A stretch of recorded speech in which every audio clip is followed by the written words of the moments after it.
Qué gozo estar nuevamente aquí en la bodega para adorar al Señor juntos y exponernos a su palabra.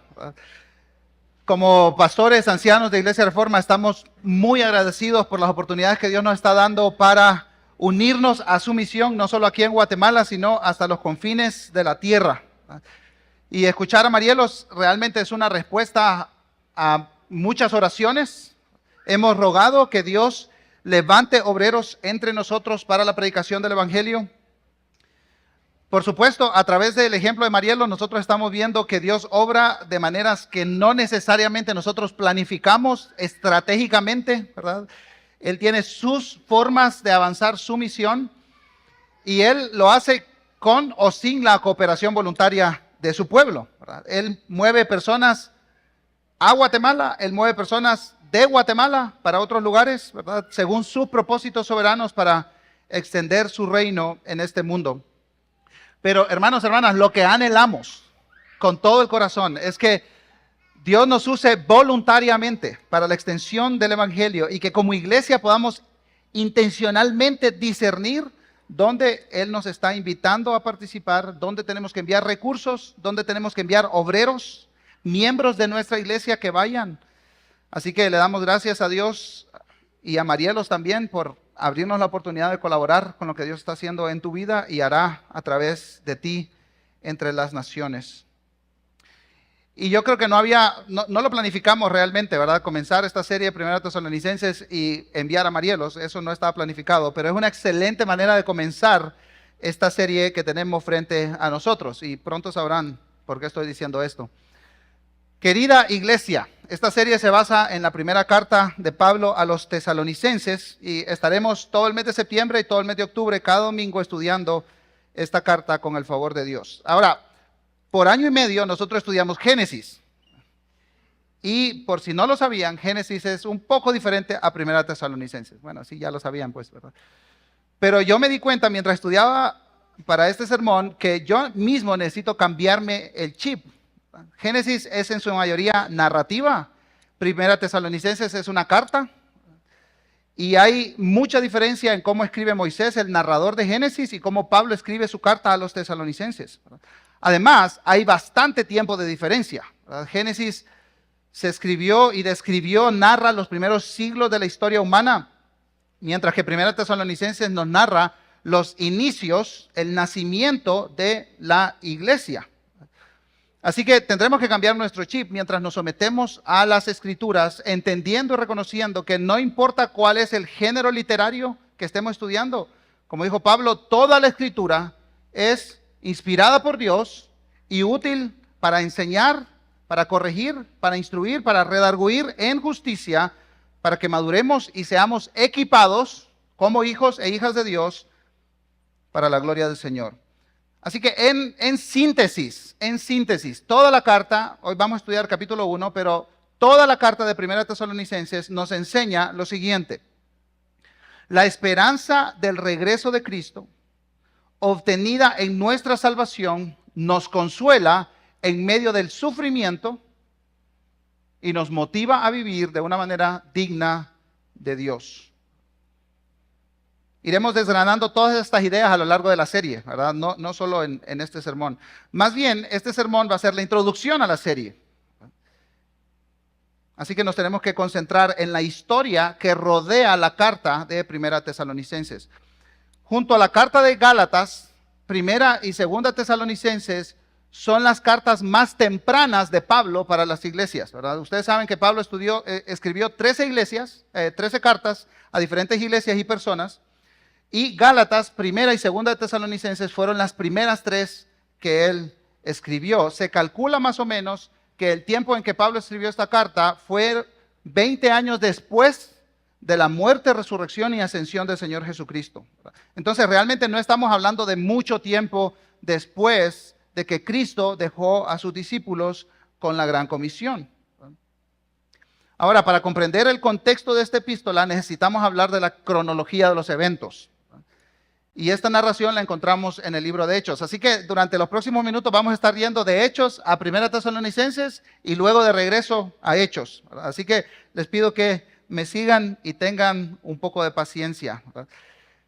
El doctor Lucas es el escritor de Hechos, que por cierto es el único gentil que escribió el Nuevo Testamento, nos narra la expansión del Evangelio de manera secuencial, ¿verdad? Algunos han dicho que Hechos 1:8 es un bosquejo geográfico de la expansión del Evangelio en los inicios, ¿verdad? Sí saben Hechos 1:8, ¿verdad? Jesús antes de ascender le dijo a sus discípulos, pero recibiréis poder cuando haya venido sobre vosotros el Espíritu Santo y me seréis testigos, ¿en dónde? En Jerusalén, en Judea, en Samaria y hasta los confines de la tierra, ¿verdad? Entonces, vamos a ver un mapa, vamos a estar viendo algunos mapas para ilustrar lo que vamos estudiando, lo que vamos hablando. Y este mapa que vamos a ver ahora aparece en amarillo, es bien poquito, las regiones donde ya había evangelio en el año 45 después de Cristo. Estamos hablando unos 15 años después de la ascensión del Señor Jesucristo, ¿verdad? Y había evangelio entonces en Jerusalén y de ahí al norte hasta Antioquía de Siria. Antioquía de Siria. Había evangelio ahí y también había evangelio, como ustedes ven ahí en el mapa, en Roma. Ahora, ¿cómo llegó el evangelio a Roma? No lo sabemos con exactitud, pero lo que algunos estudiosos intuyen, suponen, es que en Hechos capítulo 2, cuando fue el Pentecostés, en Jerusalén habían unos comerciantes, viajeros que estaban ahí, recibieron el evangelio, se dirigieron a Roma, donde vivían, y ahí establecieron esa iglesia en Roma. ¿Verdad? Entonces tenemos evangelio en la región de Jerusalén hasta el norte, Siria, y también en Roma, ¿verdad? Que por cierto, Pablo escribe después a los romanos, ¿verdad? Ya en su tercer viaje misionero, estamos hablando de unos 20 años después de todo esto, le escribe desde Corinto a Roma diciéndoles, ¿verdad? Cuando vaya a España pasaré a Roma para verlos, para ser encaminado por ustedes a España. Entonces ya estaba la iglesia ahí en Roma desde hace bastante tiempo. Pablo no plantó esta iglesia, pero estos son los lugares donde había evangelio, ¿verdad? Entonces, nosotros tenemos en Hechos del 1 al 12, capítulos 1 al 12, el avance del evangelio en Jerusalén, en Judea y en Samaria. Si recuerdan, ¿verdad? Hechos 1:8 es una descripción geográfica del avance del evangelio. Entonces tenemos el evangelio ya expandido en esta región. A partir de Hechos capítulo 13, versículo 1, nosotros vamos a ver cómo el evangelio sigue avanzando hasta los confines de la tierra. Miren conmigo Hechos capítulo 13, versículo 1. En la iglesia que estaba en Antioquía de Siria, había profetas y maestros: Bernabé, Simón llamado Níger, Lucio de Cirene, Manaén, que se había criado con Herodes el tetrarca, y Saulo. Mientras ministraban al Señor y ayunaban, el Espíritu Santo dijo: apártanme a Bernabé y a Saulo para la obra a la que les he llamado.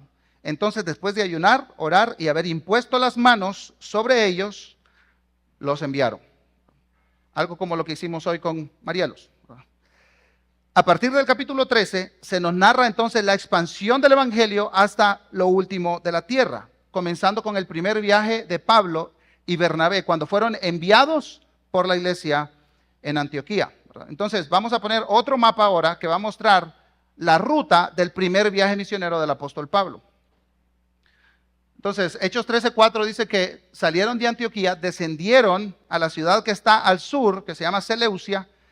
Era un puerto, tomaron un barco hacia Chipre. En Chipre predicaron en dos ciudades: Salamina, la costa este, y Pafos, la costa oeste. Atravesaron la isla predicando el evangelio y luego tomaron otro barco y entraron a lo que hoy conocemos como el sur de Turquía, una ciudad que se llama Antalya. Y ahí fueron a Perge y se dirigieron entonces a la otra Antioquía, Antioquía de Pisidia, que toda esta región se conoce como el Asia Menor, ¿verdad? Y predicaron el evangelio principalmente a los gentiles, ¿verdad? A los no judíos. Después visitaron otras 3 ciudades en la misma región, Iconio, Listra y Derbe, anunciando el evangelio. Y hay 2 características aquí en el anuncio de este evangelio. Eran territorios paganos, principalmente gentiles. Habían un poco de judíos, habían sinagogas, pero la otra cosa es que la persecución venía principalmente de los judíos, que no querían que se predicara este evangelio, el mensaje del Mesías resucitado. Así que predicaron ahí, luego regresaron por las mismas ciudades confirmando a los hermanos en la fe. Después descendieron y tomaron un barco para ir hasta Antioquía de Siria. ¿Recuerdan la iglesia de Antioquía de Siria, verdad? Que hace un par de años los había enviado. Así que miran cómo Hechos 14 termina el primer viaje misionero de Pablo y Bernabé. Versículos 26 y 27. Cuando llegaron, ya después de este primer viaje misionero, y reunieron a la iglesia en Antioquía, donde habían sido encomendados a la gracia de Dios para la obra que habían cumplido, informaron de todas las cosas que Dios había hecho con ellos y cómo había abierto a los gentiles la puerta de la fe. En otras palabras, dieron testimonio a la iglesia en Antioquía que los había enviado, que a través de la predicación del evangelio se habían convertido muchos judíos, pero muchísimos gentiles. Ahora, esto causó un montón de problemas en la iglesia naciente. Y por eso tenemos Hechos capítulo 15. Hechos capítulo 15 es un paréntesis entre el primer viaje misionero de Pablo y el segundo viaje misionero de Pablo. Ahora, Hechos 15 es muy importante, no vamos a entrar a tanto detalle, ¿verdad?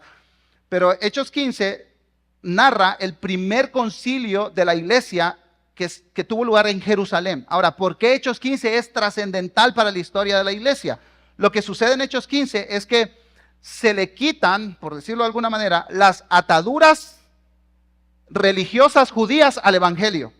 Entonces, en Hechos 15 el evangelio deja de ser étnicamente judío, porque la resolución de Hechos 15 es, los creyentes para ser parte de esta familia nueva en la fe no necesitan circuncidarse, ni obedecer las tradiciones, los sacrificios, los ritos judíos.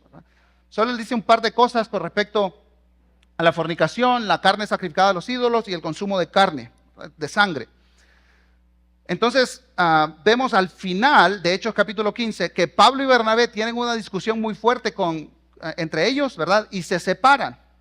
Entonces, Bernabé toma a Juan Marcos, pero Lucas, el narrador, no pone el énfasis en lo que hace Bernabé y Juan Marcos, sino en lo que hace Pablo en su segundo viaje misionero. Ahí en Hechos capítulo 15, versículo 40, nuevamente desde la iglesia de Antioquía, dice Lucas que Pablo escogió a Silas y partieron siendo encomendados por los hermanos a la gracia del Señor. Tenemos un segundo envío misionero acá. Y entonces el capítulo 16 en adelante, nosotros tenemos la narración de lo que sucede en este segundo viaje misionero de Pablo. Lo primero que hicieron lo encontramos en el versículo 4, Hechos 16, 4. Según pasaban por las ciudades, entregaban los acuerdos tomados por los apóstoles, a lo que habían llegado como conclusión del concilio de Jerusalén en Hechos capítulo 15. Y los ancianos que estaban en Jerusalén, para que los observaran. Y miren lo que produjo el leer por parte de las iglesias estos acuerdos. Versículo 5. Así que las iglesias eran confirmadas en la fe y diariamente crecían en número. El quitarle las ataduras judías al evangelio permitió que muchos gentiles se añadieran a la iglesia. Y ahí en una de estas ciudades, en Listra, se les une Timoteo. Timoteo va a ser clave para el resto del ministerio del apóstol Pablo, pero no solo para Pablo, sino también para la iglesia en Tesalónica. Así que vamos a ver un tercer mapa, donde vemos la ruta del segundo viaje misionero del apóstol Pablo. Entonces, sale de Antioquía de Siria y visita las iglesias que ya estaban plantadas en lo que se conoce como el Asia Menor, ¿verdad? Que es el sur de Turquía. Y ahí, entonces, Timoteo se les une, predican el evangelio, confirman a los hermanos, fortalecen el liderazgo, animan a los creyentes. Y entonces dicen, bueno, ¿ahora dónde vamos a ir? Porque el tema de Pablo es que él quiere predicar el evangelio de manera pionera, ¿verdad? Donde nunca ha sido anunciado el nombre del Señor Jesucristo. Entonces, vemos que Pablo comienza a ver dónde va, pero pasa algo interesante, ¿verdad? Miren conmigo Hechos capítulo 16, versículos 6 a 8. Pasaron por la región de Frigia y Galacia, habiendo sido impedidos por el Espíritu Santo de hablar la palabra en Asia. Cuando llegaron a Misia, intentaron ir a Bitinia, pero el Espíritu de Jesús no se los permitió. Entonces, pasando por Misia, descendieron a Troas. A ver, parémonos por ahí por un momento. No sé si ustedes se han preguntado por qué Dios, a través del Espíritu Santo, no les permitió predicar el Evangelio en estos lugares. Es interesante, ¿no es cierto? Pablo quería seguir predicando en lo que hoy conocemos como Turquía. Intentó en esa región, en el sur, el Espíritu Santo se los impidió. Luego intentó ir al norte, el norte de Turquía y la actual Estambul, y el Espíritu Santo se los impidió. Y yo me pregunto, qué raro, ¿no? ¿Por qué? ¿Por qué? No me intriga, me asombra que el Espíritu Santo les haya impedido predicar el Evangelio en estas regiones. Ahora, este evento, hermanos, hermanas, nos enseña que aunque hay muchos lugares donde podemos invertir nuestros esfuerzos y nuestros recursos, tenemos que buscar la dirección de Dios para avanzar su misión, la misión que Él nos ha dejado, y todos, de manera personal, individual, pero también como iglesia, necesitamos dirección de Dios para saber dónde enfocar esfuerzos y recursos. Y esto es lo que vemos que hizo Pablo. Sigamos leyendo el versículo 9 y 10. Por la noche se le mostró a Pablo una visión. Un hombre de Macedonia estaba de pie suplicándole, pasa a Macedonia y ayúdanos. Cuando tuvo la visión, enseguida procuramos ir a Macedonia, persuadidos de que Dios nos había llamado para anunciarles el Evangelio. Ok, ahora entendemos por qué el Espíritu Santo les había prohibido ir a estos lugares antes para predicar el Evangelio. Porque Dios tenía el plan de anunciar el Evangelio en Macedonia. Ahora, solo para que estén tranquilos, nos estamos acercando a Tesalónica. Vamos a llegar. Estamos ante un momento crucial de la historia de la iglesia. En lugar de ir a estos lugares, Dios dirige a Pablo de una manera sobrenatural, demostrando claramente que era su plan que el Evangelio llegara a las tierras europeas, a lo que hoy conocemos como Grecia. Y las primeras dos ciudades a las que Pablo entra a predicar en Europa son Filipos y Tesalónica, ¿verdad? Y ahí lo vemos en el mapa, ¿no? De Troas toma un barco y va hasta Filipos, ¿verdad? Filipos, vemos en Hechos 16 cómo el Evangelio es predicado, expuesto en Filipos y hay conversiones, ¿verdad?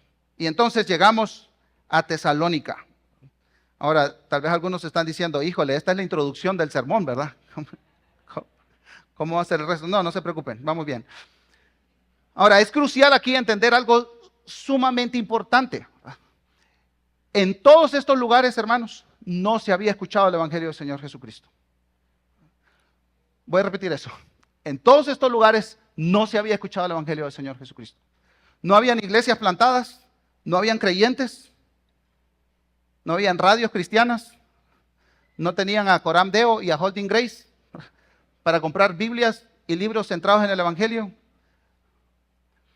Nada de nada.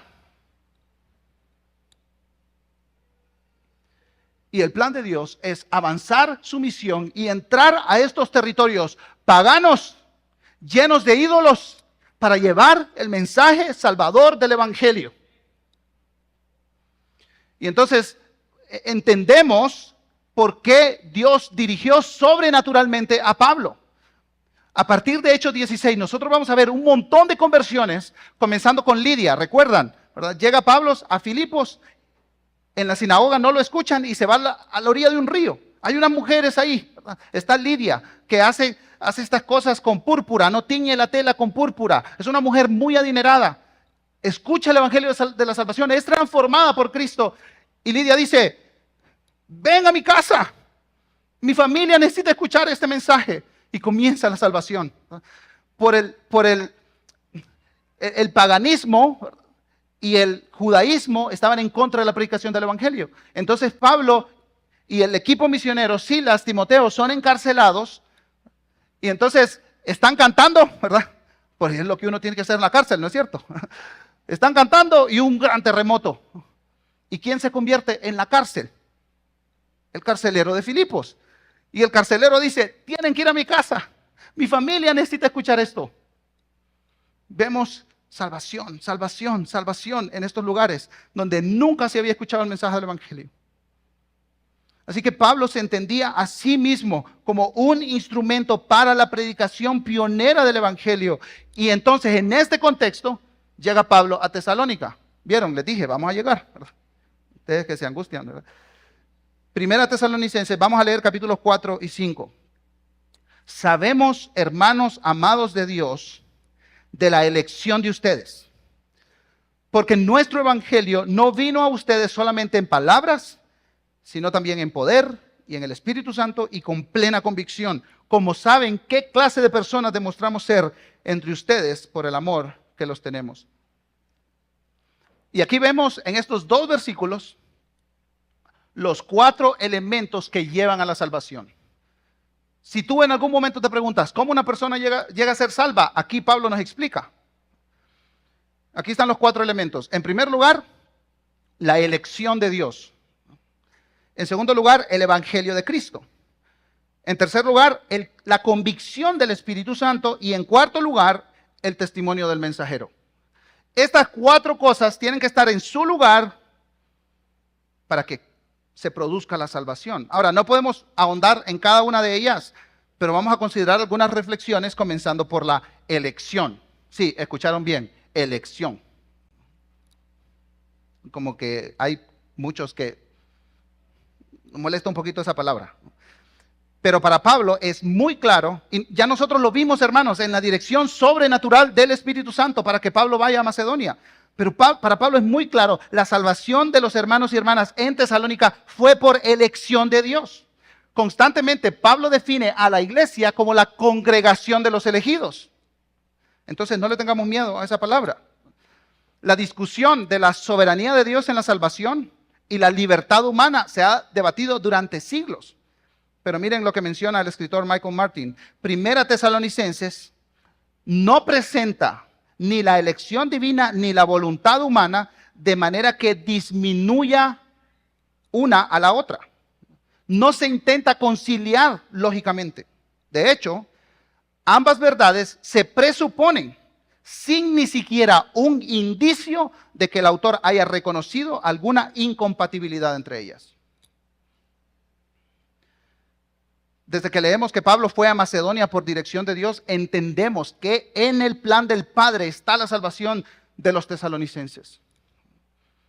Pero tenemos que ir mucho más allá del llamado de Pablo, del llamado macedónico que él recibió para ir a esta región.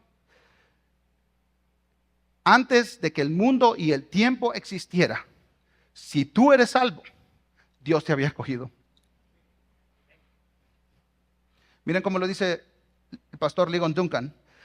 Pablo quiere que los cristianos de Tesalónica, y yo añadiría los cristianos de Iglesia Reforma, entendamos que nuestra salvación comenzó con el amor de Dios. No comenzó con nosotros siendo mejores que otras personas. No comenzó con ellos siendo más merecedores que otras personas. No comenzó con ellos descubriendo estas realidades espirituales para que pusieran su fe en Cristo. Comenzó con el amor de Dios antes de que el mundo comenzara. Y Pablo quiere que los tesalonicenses y que nosotros inundemos nuestras almas con esta verdad. Y hermanos, lo tenemos que extender a América Latina. Nosotros tenemos que ver cómo el Evangelio llegó a nosotros. Los primeros misioneros protestantes llegaron a América Latina hace aproximadamente 150 años, en la década de 1870. 1870. ¿Qué significa eso, hermanos, hermanas? Que antes de 1870 aquí no había evangelio. Y hoy damos por sentado que el evangelio está entre nosotros. Y esto no es normal. Que tú hayas escuchado el evangelio y que tú lo escuches cada domingo y que tú lo compartas con otros es un acto milagroso de la gracia soberana de Dios para salvarte.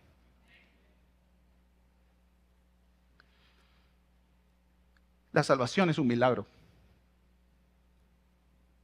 En nuestra Guatemala del siglo XXI, como en la Tesalónica de hace 2000 años, Dios elige. Dios elige.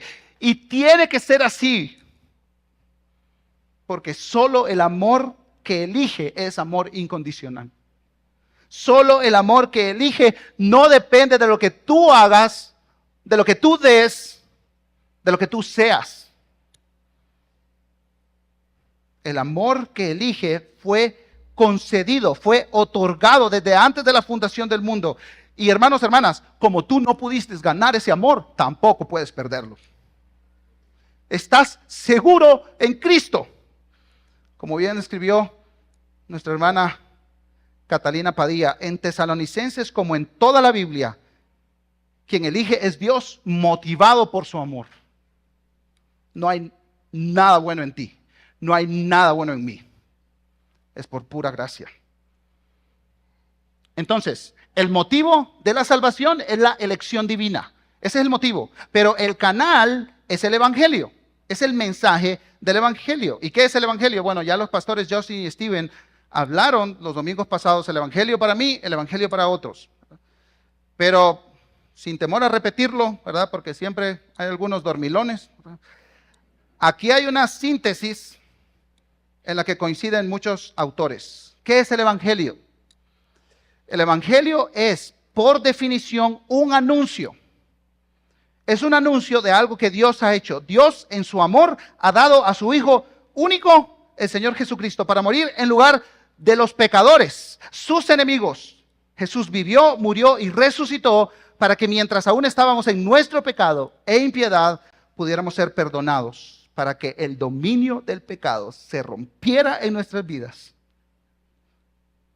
Y para que pudiéramos ser aceptados de nuevo en la familia de Dios y morar con Él para siempre.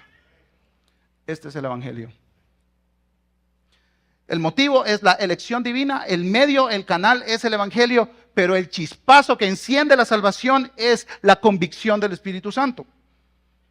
La Nueva Traducción Viviente nos ayuda a comprender el versículo 5. Pues cuando les llevamos la buena noticia, no fue solo con palabras, sino también con poder, porque el Espíritu Santo les dio plena certeza de que lo que decíamos era verdad. Entonces, el Espíritu Santo da a la audiencia elegida para salvación la plena certeza, la convicción, la seguridad de que el Evangelio que está siendo predicado es verdad. Entonces, ya tenemos el motivo, el canal y el chispazo.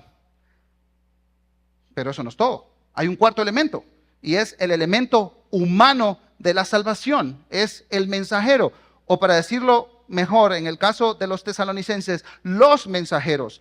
En el versículo 1 del capítulo 1, Pablo se introduce a sí mismo, pero no se queda solo. Dice Pablo, Silvano y Timoteo a la iglesia de los tesalonicenses.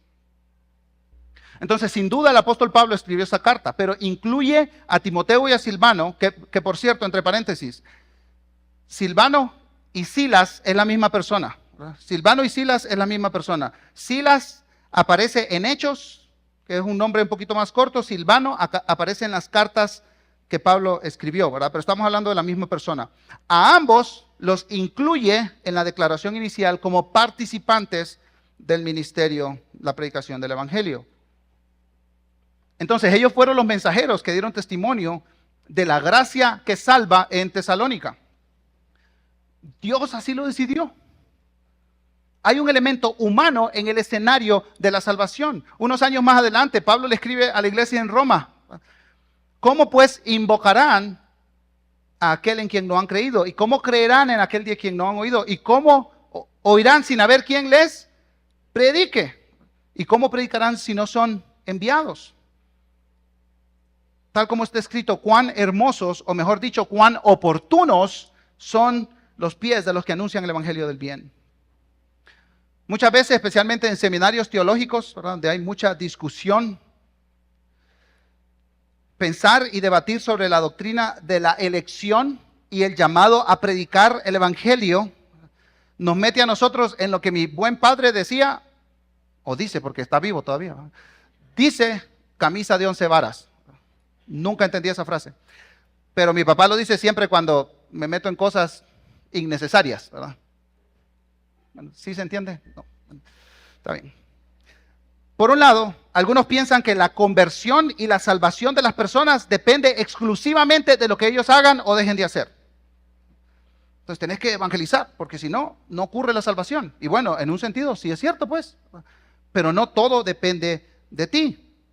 Pero otros que dicen descansar en la soberanía de Dios, dicen, pues si Dios es quien elige, pues Dios ya sabe quiénes van a ser salvos. Por lo tanto, yo no evangelizo.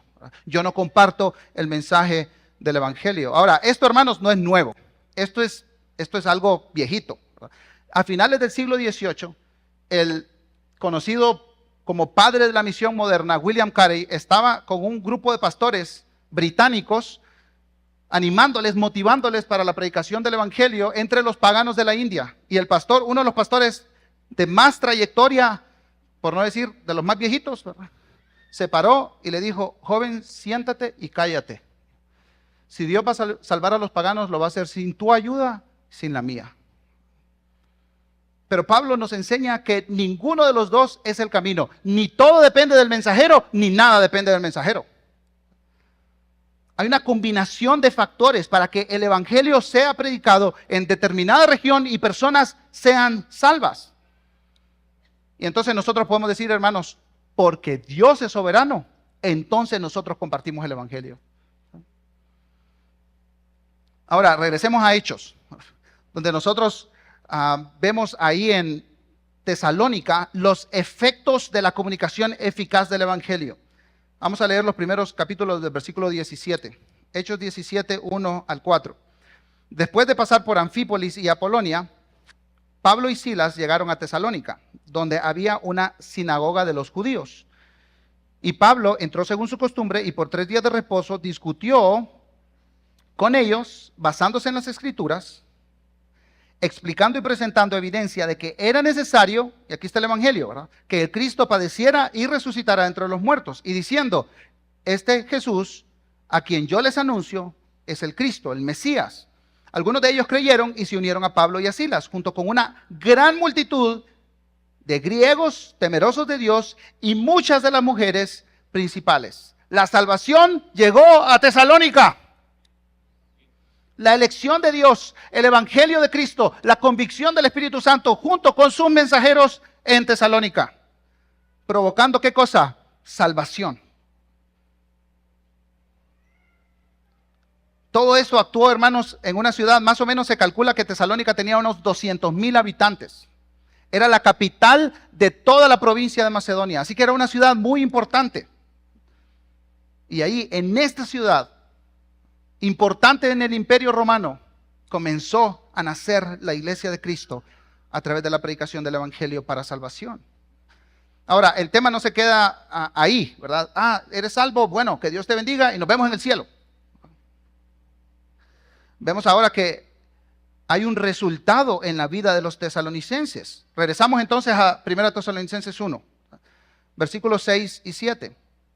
¿Cuál fue el resultado de la salvación? Y ustedes llegaron a ser imitadores de nosotros y del Señor, habiendo recibido la palabra en medio de mucha tribulación, con el gozo del Espíritu Santo, de tal manera que llegaron a ser un ejemplo para todos los creyentes en Macedonia y Acaya.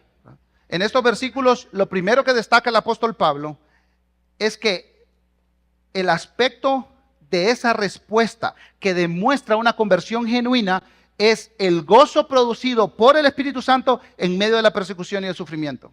Entonces, versículos 6 al 10, nosotros vamos a ver tres evidencias de una verdadera conversión. Y la primera evidencia es gozo en medio de la tribulación, ¿verdad? Por eso, hermano, hermana, si tú estás sufriendo y la gente no entiende la paz que tú tienes, eso es una demostración tangible de tu salvación. Porque esa paz en medio de la tribulación y de la persecución solo puede ser otorgada por el Espíritu Santo. No es un asunto humano, es un asunto sobrenatural. Entonces Pablo dice, ustedes demostraron su salvación al experimentar gozo en medio del sufrimiento y la persecución. Ahora, hermanos, la persecución y el sufrimiento para los tesalonicenses no comenzó años después de recibir el evangelio. Miren conmigo Hechos 17, 5 al 10, ¿verdad? Regresamos entonces a Hechos. ¿Qué sucedió con los convertidos? Pero los judíos, llenos de envidia, llevaron a algunos hombres malvados de la plaza pública, organizaron una turba y alborotaron la ciudad, asaltando la casa de Jasón, ¿verdad? Entonces ya habíamos leído, entre paréntesis, que Pablo estuvo predicando en la sinagoga por 3 días de reposo. Eso significa 3 sábados seguidos. Y al parecer, ese evangelio no era recibido ahí, entonces se movieron. Y Jasón era uno de los que habían recibido el evangelio. Y él estaba prestando su casa para la reunión de los creyentes y también, muy probablemente, para el hospedaje de los misioneros. Entonces, asaltaron la casa de Jasón, procuraban sacarlos al pueblo, a los misioneros. Al no encontrarlos, arrestaron a Jasón y a algunos de los hermanos ante las autoridades de la ciudad. Y gritaban: esos que trastornan el mundo han venido aquí también. Y Jasón los ha recibido. Todos ellos actúan contra los decretos del César, diciendo que hay otro rey, Jesús, y alborotaron a la multitud y a las autoridades de la ciudad que oían esto. Después de recibir una fianza de Jasón, y parece que los hermanitos tenían algo de pisto, ¿verdad?, y de los otros, los soltaron. Enseguida los hermanos enviaron de noche a Pablo y a Silas a Berea. Si se hace cristiano, se acaban sus problemas, decían. Pare de sufrir, decían. Eso es falso. Pasajes como este nos ayudan a comprender que la llegada de la salvación no significa la salida del sufrimiento. Es más, algunas veces lo acompaña. Estos hermanos comenzaron a sufrir persecución por su fe inmediatamente de haber abrazado el evangelio. Pero, dice Pablo, su verdadera conversión es evidenciada en el gozo que ellos estaban experimentando en medio del sufrimiento. Entonces, podemos decir, hermanos, que para la salvación el Espíritu Santo da el chispazo, pero para la vida cristiana el Espíritu Santo da el gozo de caminar con Cristo. Y entonces, este gozo en el sufrimiento hizo que estos nuevos creyentes fueran ejemplo a todos los creyentes de Macedonia y Acaya, que es la actual Grecia, ¿verdad? Macedonia es la región del norte de Grecia, Acaya es la región del sur de Grecia.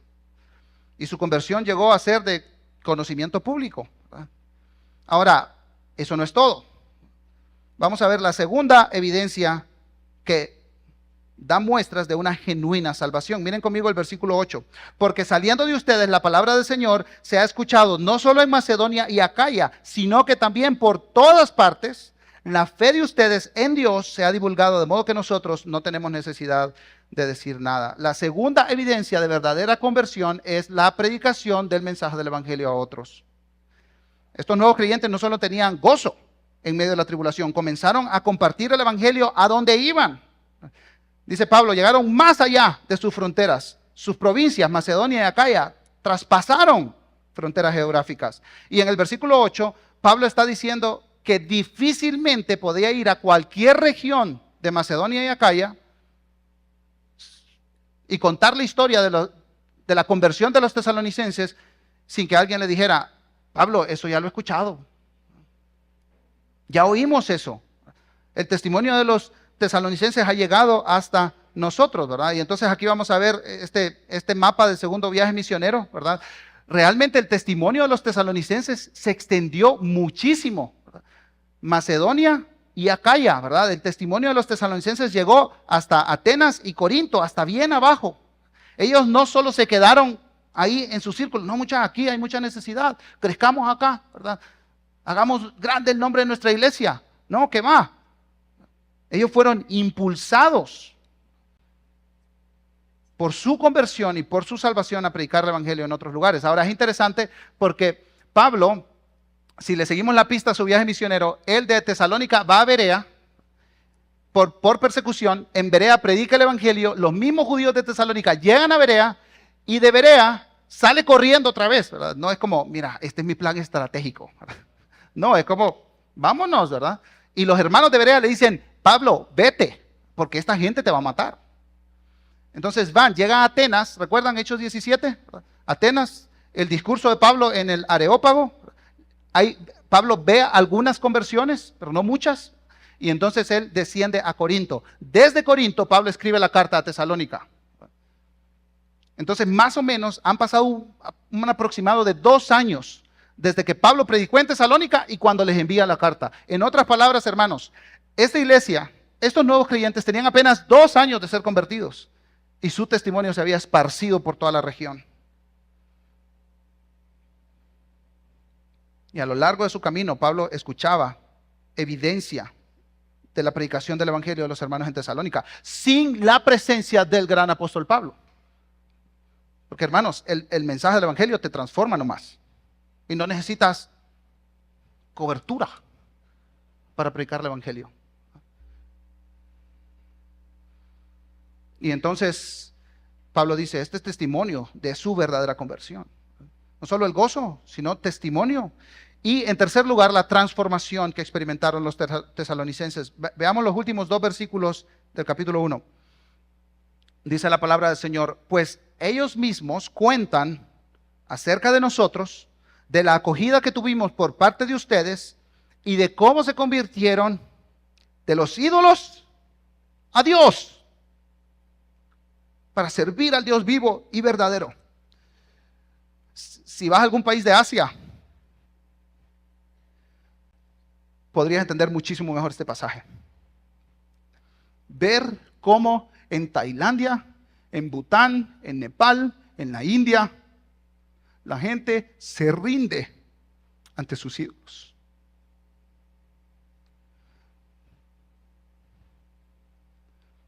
Sin esperanza, sin Dios, sin el evangelio. Y la misma situación está sucediendo aquí en Tesalónica. Gente que estaba esclavizada a sus dioses, a sus ídolos, y el evangelio les llevó la libertad, se convirtieron de su paganismo para servir al Dios vivo y verdadero. Pero no solo eso, dice versículo 10, y esperar de los cielos a su Hijo, el cual resucitó de entre los muertos, es decir, Jesús, quien nos libra de la ira venidera. Los hermanos y hermanas de Tesalónica recibieron el mensaje del evangelio y fueron transformados. Dejaron su anterior estilo de vida, que era la idolatría, ¿verdad? Ahí cerca de Tesalónica, al suroeste, está el monte Olimpo, muy conocido por tener el panteón de los dioses griegos. Y claro, esto explica la devoción a los dioses del panteón, que abrazaba la gran mayoría de la población en Tesalónica. Pero no solo eso, habían también templos dedicados a la prostitución religiosa. Por eso Pablo en 1 Tesalonicenses va a abordar el tema de la pureza sexual. Porque está conectado con la idolatría también. Entonces los tesalonicenses cambiaron un estilo de vida popular, pagano y pecaminoso. Y dice Pablo, para servir al Dios vivo y verdadero y esperar de los cielos a su Hijo. Hermanos, hermanas, el evangelio les mostró a los tesalonicenses que solo Cristo puede salvar de la ira venidera. Y también Pablo va a hablar en esta carta de la segunda venida de Cristo y de cómo el pueblo de Dios tiene que estar preparado.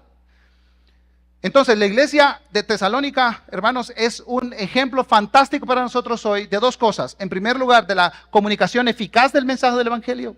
Y en segundo lugar, de la recepción transformadora del mensaje del evangelio. No sé si se dieron cuenta, pero dejé los versículos 2 y 3 para el final.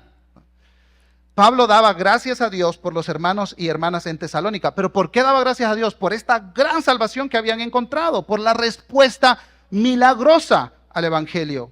Versículos 2 y 3. Siempre damos gracias a Dios por todos ustedes, mencionándolos en nuestras oraciones, teniendo presente sin cesar delante de nuestro Dios y Padre 3 cosas: su obra de fe, su trabajo de amor y la firmeza de su esperanza en nuestro Señor Jesucristo. Pablo está profundamente agradecido y específicamente daba gracias a Dios por lo que Spurgeon llamó las 3 hermanas divinas. Es Spurgeon bien pila, ¿no?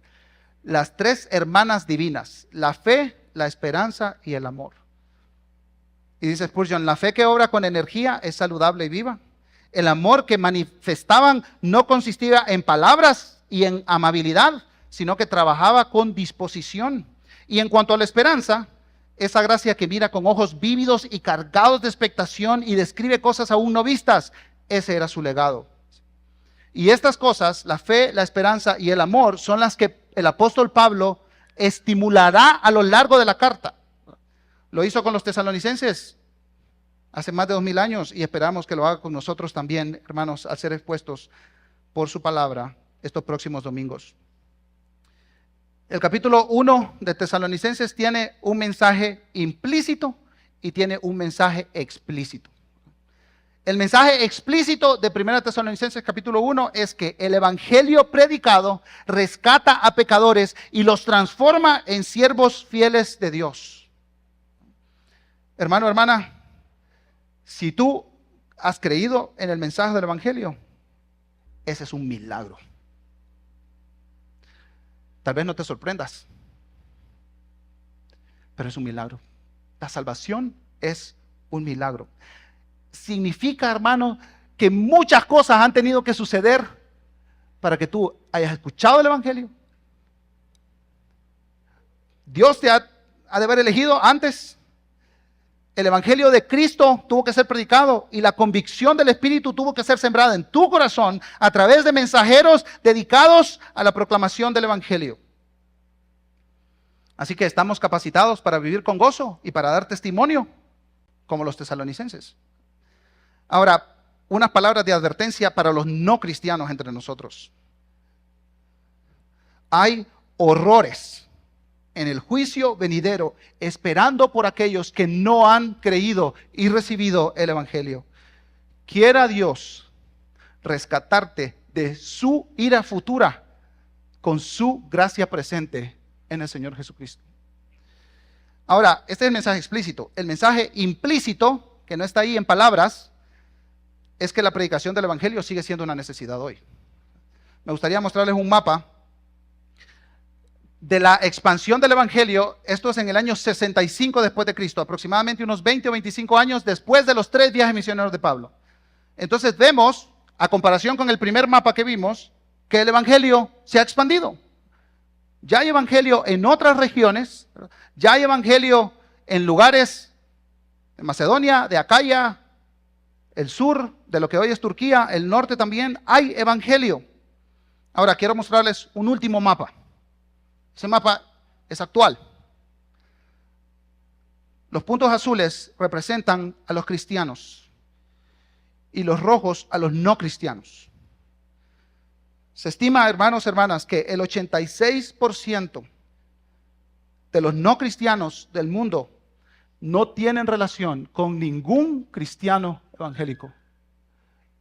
El 86% de los no cristianos en el mundo no conocen a un vecino, a un compañero de la universidad, a un compañero del trabajo que les pueda comunicar el mensaje del evangelio. ¿Pueden ustedes sentir el peso de eso? ¿Pueden ustedes sentir el dolor de eso?